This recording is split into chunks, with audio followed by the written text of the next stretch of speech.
When I matched with Dean, I honestly thought nothing would come of it. I wasn't even seriously looking for anything, just swiping out of boredom. He looked normal enough. His profile said he was 30, liked hiking, photography, and late night talks. I figured I'd give it a shot. Our first date was simple, just smoothies at a spot near my work. He was polite, a little shy maybe, but nothing strange. I actually found his nervousness kind of sweet. He barely made eye contact, which made me feel like I was the one in control.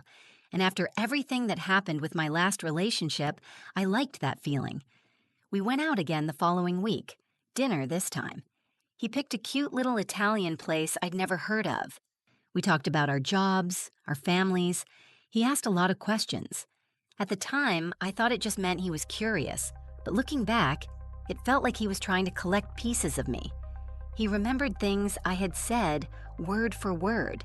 That should have been the first red flag. I didn't notice anything off until the third date. We were walking along the river near my apartment. It was late, probably too late. And he made a comment that froze me. We were talking about weekend plans, and I said something like, "I might visit my aunt if I have time." He said, "Oh, the one in Hartford, right? The one with the dog who barks at the TV?" That stopped me in my tracks. I never told him that. I laughed it off, thinking maybe I posted it online somewhere, but it stuck in my head. When I got home, I checked. There was nothing about my aunt, her town, or the dog on any of my socials.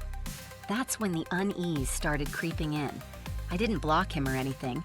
I just stopped texting first. But Dean, he didn't take the hint. He messaged me every morning. "Good morning, sunshine" became his thing. And if I didn't answer by noon, he'd send something like, "Busy girl today?" Followed by a sad face. One night, I was out with my best friend Claire when she noticed a guy sitting alone at the other end of the bar.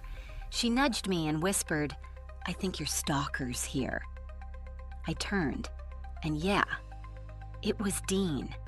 He didn't come say hi, just sat there, sipping a drink and pretending not to look our way. But I knew he was watching. I pretended not to notice and left early, feeling like I was being hunted. That night, I finally texted him, "Dean, I think you're a great person, but I don't think this is working. I'm not interested in continuing anything." He replied within seconds, "Oh, okay. That's a shame. I was really starting to fall for you." That was it. No insults, no drama. But the next morning, I woke up to a package on my doorstep. No label, no return address. Just my name on a little card that said, "Something to remember me by." Inside was a keychain I'd lost months ago, one I thought I'd dropped somewhere downtown, a tiny silver owl my mom gave me. I stared at it for minutes, not even realizing my hands were shaking. The next few days were quiet. Then one night, I came home to find my back door unlocked. Nothing was missing, no signs of forced entry, just the door, wide open. I called the cops, of course. They checked the place, told me maybe I forgot to lock it, but I knew I hadn't. I'm obsessive about locking up. I didn't sleep much that night. The next day, I installed cameras. One by the front door, one in the hallway. I even put one in the kitchen facing the windows. It made me feel a little safer. Until I got home from work and checked the footage. There he was, Dean, at 3:47 a.m. He stood outside my kitchen window for 20 minutes, just standing, watching. He never moved, never knocked, never tried to get in, just stared. I saved the footage and went to the police. They said it wasn't enough. He hadn't broken in, hadn't touched anything. Creepy, yes, they said. Illegal, no. I got a restraining order. I moved a month later. And for a while, it felt like maybe that was the end of it. I changed my number, locked down all my accounts, got new locks, new blinds, even a dog. But every so often, a letter shows up in my mailbox. No stamp, no name, just a single page, always folded perfectly in half. Each one says something different, but they always end the same way. I remember everything you told me, even the things you don't. I met Riley in a group fitness class. She was the type of girl everyone liked right away. Warm smile, always wore bright colors, and complimented everyone, even strangers. She had this way of making you feel like you mattered.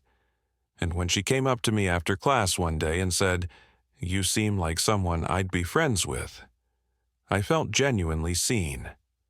At the time, I really needed a friend. My longtime best friend had moved across the country, and I'd just gotten out of a weird, draining relationship. I was craving connection. So I said yes when Riley invited me to grab smoothies after class. It was fun, easy. She asked a lot of questions, but it didn't feel like prying. More like she wanted to understand me. By the end of that first hangout, she said, "I'm so glad we met," and gave me a tight hug. That was just the beginning. We started texting all the time. Riley would send me memes, check in during work hours, and tag me in everything. When I got sick one weekend, she showed up at my door with soup and fuzzy socks. She said, "This is what besties do." And again, I felt so lucky to have someone care like that. But then it started to feel a little much. If I didn't respond right away, she'd follow up with, "Are you okay?" Then, "Did I do something?" Then, "Please just let me know you're not mad." I'd tell her, "Hey, I was just busy," and she'd send a million apologies and a string of heart emojis. Still, I brushed it off. We all get insecure sometimes, right? The first time I really felt creeped out was after a Saturday brunch. I'd posted a selfie with some coworkers, nothing special. But less than a minute after I posted it, Riley texted, "Cute pic. Who's the girl in the floral dress? You didn't tell me you were going out." There was no smiley face, no emoji, just that. I didn't know what to say. I told her it was a last-minute thing and that I'd texted her after, but she didn't answer. She said she must have missed it and added, "Just remember who was there for you when nobody else was." That one sat weird in my chest for hours. I started pulling back a little, answering slower, making excuses when she asked to hang out. She noticed, she always noticed. She sent me a long message one night around midnight. I'll never forget it because of how calm it sounded. Like she wasn't even mad, just sure. It said, "I know you're trying to fade me out, but I won't let that happen. You're my best friend, my only real friend. You don't get to ghost me like the others." I stared at that message for a long time. My hands felt cold. I didn't reply. The next day, she wasn't in class. A week passed, nothing. I thought maybe that was it. Maybe she realized it had gotten too intense and backed off. Until I found something taped to my front door. It was a photo. A picture of me and Riley sitting at the smoothie bar from one of our first hangouts. She had drawn a red heart around our heads and written "Forever" in the corner. I slammed the door and locked everything. I blocked her number, I blocked her socials. I told the fitness studio I didn't feel comfortable coming anymore and that I was taking a break. But Riley didn't stop. I started getting weird emails from fake accounts, all of them short.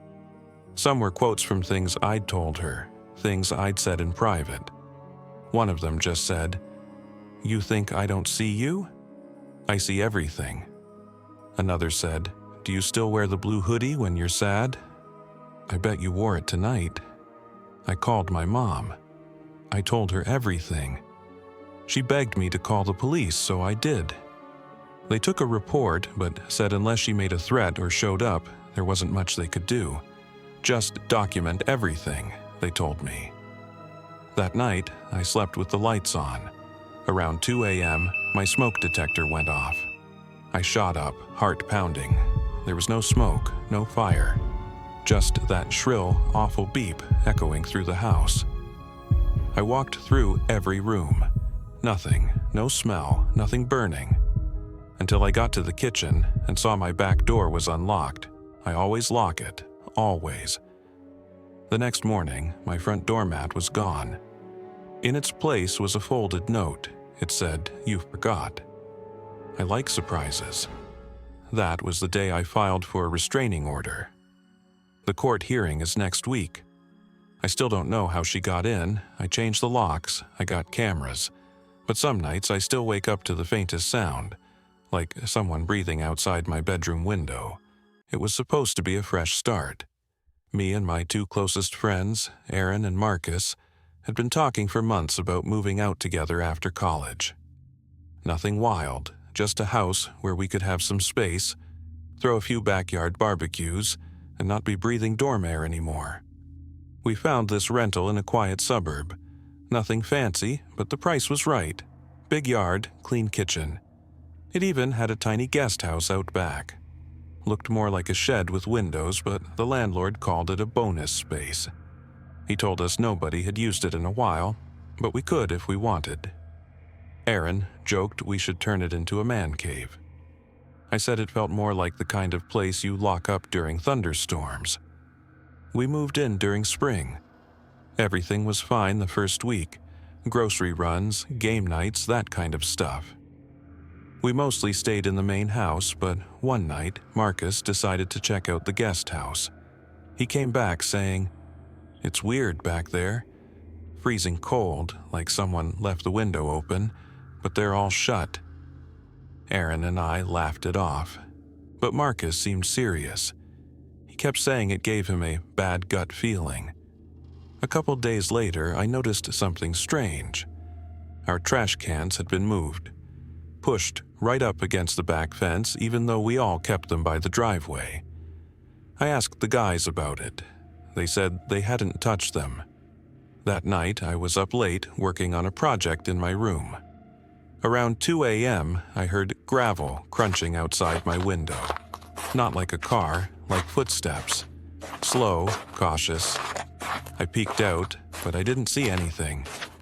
Still, I got this awful, crawling feeling in my stomach, like something wasn't right. Next morning, Aaron was already up, standing by the kitchen window. He looked pale. "You didn't hear anything last night?" he asked. I told him I thought I did, yeah. He nodded slowly. "Someone moved the guest house door. It's cracked open." None of us remembered even unlocking it. Marcus, who had been the most nervous about it, went out with a broomstick and shut the door. Locked it too. Then he slid a heavy bag of mulch in front of it just in case. We all agreed not to use the guest house. It didn't feel like ours. But a few nights later, Aaron was on his way back from work when he called me, sounding breathless. "Don't open the door if someone knocks," he said. "Someone's walking around the backyard. I just saw them from the street." I hung up and locked every door and window in the house. When Aaron got home, we stayed up, sitting silently in the living room, listening. Around midnight, we heard it. Knocking. But not at the front door, it came from the back. 2 slow, heavy knocks on the glass sliding door that looked out to the yard. Marcus stood up. "Nope, I'm not doing this. I'm calling the cops."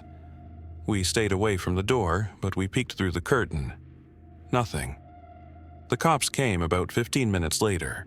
They walked the yard, flashlights out, guns drawn. They found nothing. Except this.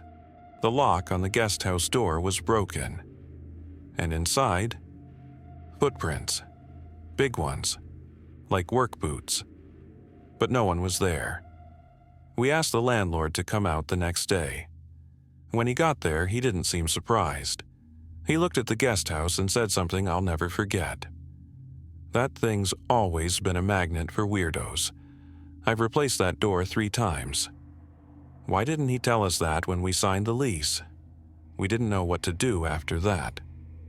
Sleep got harder. Every creak of the house made us jump.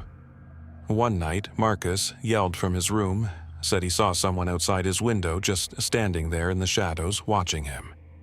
Aaron and I ran in, but no one was there. That was the last straw for Marcus. He moved out the next day and stayed with his brother. I wanted to go too, so did Aaron. But something stopped us. We kept saying, "Just a little longer. It's probably nothing. We'll be fine." But I think we were lying to ourselves. because deep down we both felt it. Like the house didn't want us there. Like we weren't alone. A few days later, Aaron left for work early, and I had the place to myself. Around 11 a.m., I walked into the kitchen to make lunch and saw the back door wide open. I froze. There were muddy footprints on the floor, leading in, then stopping, but not leading back out. I grabbed a knife and started calling out, my voice shaking. "Whoever's in here, you better leave now." No answer. I checked every room, nothing. But when I got to the hallway, I noticed something that chilled me to the bone. My bedroom door was cracked. I'd closed it before. Inside, everything looked normal, until I saw the mirror. Someone had written a message in the fog, even though there hadn't been any steam. "Thanks for letting me stay." That was the last night I spent in that house. Aaron and I broke the lease a few weeks later. Lost our deposit, didn't care. We never found out who it was, or how long they had been living in the guest house. But sometimes I still dream about that message in the mirror. Like it was written just for me, and I can't help but wonder, what if they're still watching?